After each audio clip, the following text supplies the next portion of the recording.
think I can make a few improvements, I hope. Yeah, so I don't know if you can make that out, but that one down in here looks nice and sort of flat, and this one kind of looks, where is it? This one kind of looks squashed, or it looks like something weird's going on. So let's see if I can maybe work on the back end of this. That might fix it. So the problem ends up being that this is loose here. If you just give it the slightest bit of movement,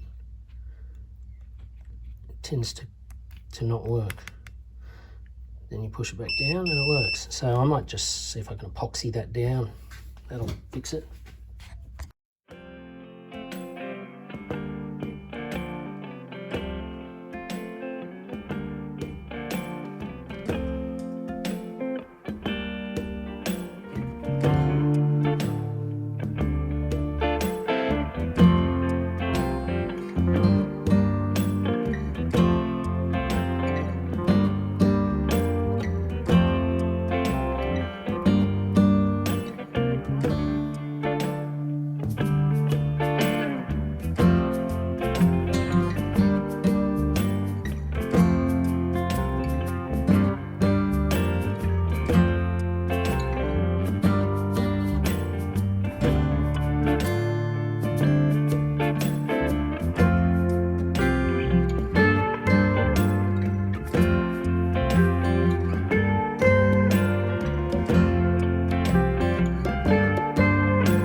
Righto, well I think we can safely say that this is completed and refurbished.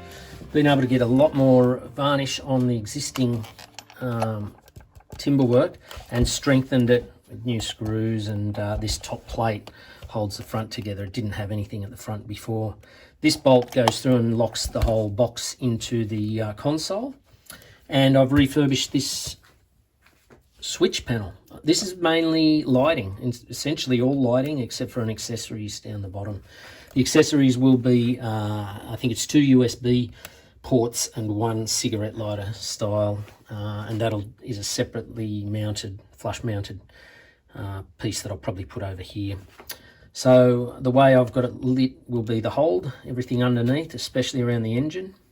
Deck lights, so I've got work lights to look out the back if I need to at night or whatever else. Cabin lighting will probably have a red LED and also a bright white fluoro if required. Anchor lights at 360 all round white light, and my running lights are going to be the steaming light, the stern light and the port and starboard light. Now the way I've done that and been able to put it on the one switch without it turning into a bird's nest of wiring, I'll just quickly show you.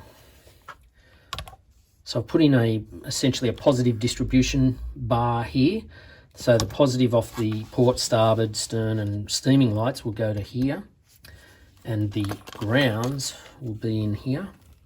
Negative bus bar there, and that'll also accommodate the other ground. The wire coming in, the main feeder for the lighting switches, is 6mm twin tinned wire, and that's where that comes in there. So yeah, that'll just tidy up all those wires instead of trying to get them all onto that one switch. I've put some epoxy around here just to secure these a bit better, and yeah, we just tested their continuity. So the way I do that is just run this little multimeter over to here, and you'll see when I go up here, you get it to that point there where you can see a little, it's like a little sound symbol, and so you're just testing continuity. A little current is running through here, and when they touch together, it makes a noise. Makes it easy to test. So if I was to either stick either end, doesn't matter, in there or on here, I should be able to pick up a signal at each point, and if I didn't, I know there's a problem. So okay, what's going on here? I don't know if you can see that, but so if I'm touching this one and nothing's happening, that's interesting. Oh yeah, but I've got power there. What's that telling me? It's obviously switched off. That one's got power, nothing. Power, nothing. Power, nothing. Nothing. Power. Power. Okay, so let's have a look. Beautiful, they're all off. Flick them on. Keep that there. Now we should be able to determine that there's, yep, switches are working. Yep. And I'll take this over to here and try it there. Yep. Okay, so I know now I can put this back together, take it down to the boat, run a few wires in the back, and it'll be done. Much simpler and tidier, hopefully, and reliable, hopefully. I think these panels, you know, they're not overly expensive. This is probably one of the cheaper ones. And ideally, these days, people go for circuit breakers rather than fuses, especially glass fuses. But I had it, so I may as well. For the cost of $6 switch with a 25 amp rating on that one, yeah, I think it was worth just tidying it up. Saves buying a new one. At the moment, I've got 15 amp fuses in the whole way down. That may change, but that's what I've got running for the moment. And the only, the weakest point here, so we've got nice sized cable here. This is 18 AWG, which I'm still told for such a short run can easily handle, say, 20 amp load or more. So yeah, I think it should be quite reliable and won't take up much space in the cabin, which is always a good thing in a small boat. Okay, so this is the spot where it belongs, and I've just made this a little larger to let the bigger bolt go through, and this a fair bit larger to allow the wires to go through without any chafing, hopefully. So I had some 8 AWG, 8 American wire gauge that I've been able to knock up. So this is the ground. I don't know if you can see that. That'll go in here, which I'm just about to do. And I'm just about to put this spade fitting on, and I'll just, it's got heat shrink, but I'll put my red heat shrink over the top of that as well and hook that up to the panel, and then we'll have power up to the panel, which is good.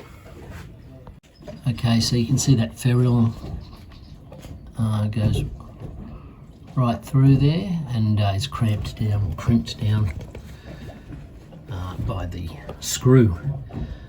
And I don't plan to remove that now, so it should just stay there for good. No mucking around. That's the problem I always get with my wire connections if I try to play around with them too much. So that should stay there hopefully, and then I'll just support it with cable ties and whatever else, and we'll be right. Okay, so the priority for now is to get this hooked up. I'll probably be able to cover those 2 screw holes, so I'll get that hooked up in there, and then run this cable around the back and into here. And I need to do it because I've got about 5% left on this phone. So as soon as it's done, I'll be able to power up the phone using the faceplate as a template. I'll have 4 screw holes. I'll cover these 2 existing holes, and I'll make this for the other stuff. And yeah, I'll just have to check the depth to make sure that I've got, it does fall away there. Yeah, I got heaps of space, just checking it with my hand now. Cool.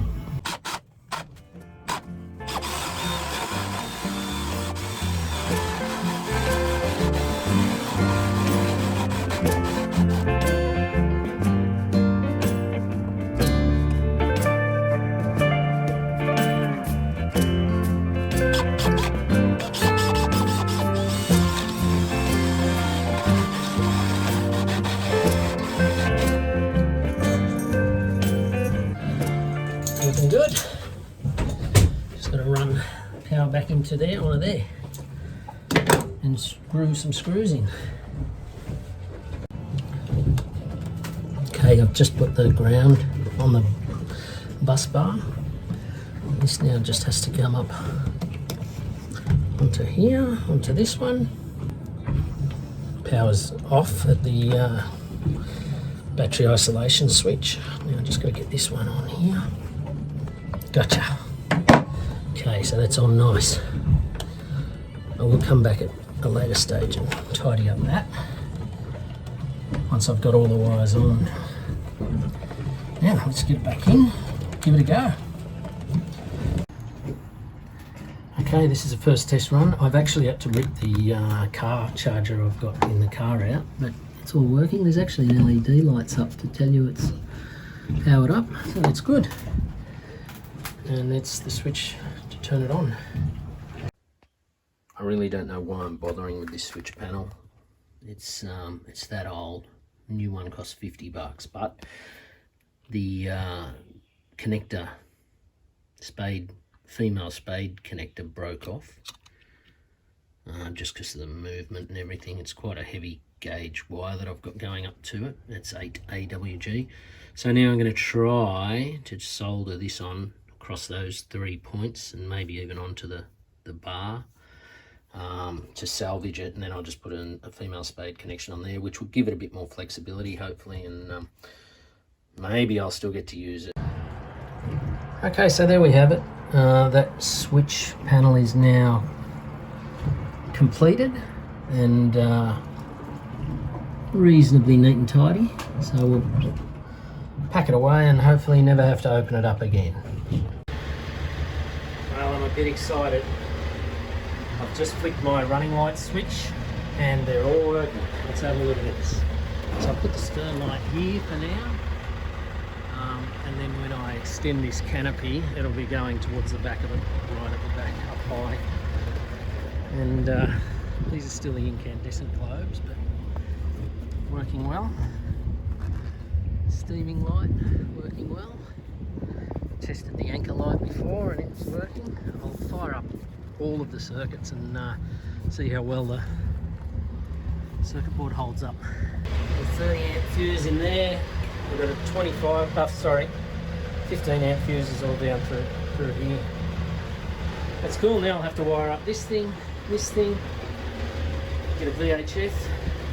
That's part of the wiring for that. Shouldn't be too hard. And I'm just running the engine for a bit. All is good. All is very, very good.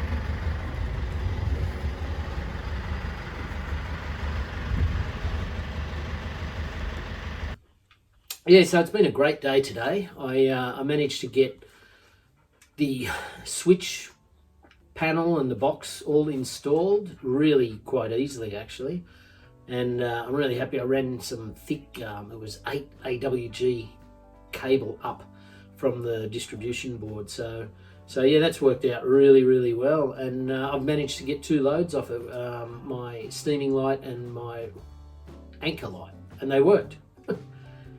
Amazing. I also got the last of all my battery cables. I got that made up today. I was waiting on a bit more red cable, so that's all made up. That was the last one that went from the circuit board back off from the isolation switch back to the starter motor, so that's done. Yeah, quite a productive day. Very slow going, but at the end of the day it's all worked out really well. Next plan is probably the auto bilge pump. At least get that up and running so that I don't have to worry about it sinking essentially. But that's all down on the boat. I've just got to run a few wires. I've got some 6mm wire here, and I just ordered some 4mm as well, just for running light circuits and stuff like that. So yeah, life's good. What do you reckon, Jerry? Is life good? It's pretty good, isn't it? Yeah, good enough.